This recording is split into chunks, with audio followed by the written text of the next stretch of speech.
ឲ្យទៅឃើញម្ចាស់មកដឹងរត់ដាក់ស្គាល់តែម្ចាស់មកដាក់ចំណីឲ្យស៊ីដឹងតែរត់ដាក់ឲ្យទៅឃើញម្ចាស់មក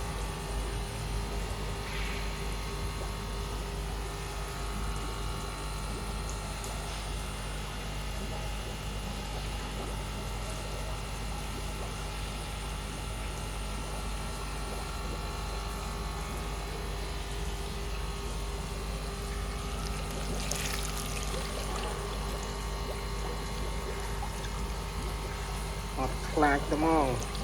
គេសង្ឃឹមថាបានចំណីស៊ីក៏គាត់ចាញ់បោកហើយថតវីដេអូឯង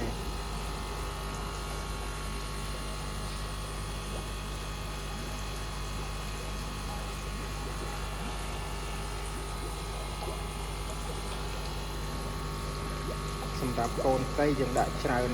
ក្បាលក្នុងទំហំ1 ម៉ែត្រការ៉េទេគឺយើងត្រូវការដាក់ខ្យល់អុកស៊ីហ្សែនជំនួយដើម្បីកុំឲ្យកង្វះខាតអុកស៊ីហ្សែនដើម្បីឲ្យទឹកស្អាតយើងត្រូវការធ្វើចរន្តទឹកភ្លៀងសិប្បនិមិត្តទឹកបង្ហូរជាប់ជានិច្ចអញ្ចឹងទឹកស្អាតដោយមិនប៉ះពាល់ដល់កូនត្រី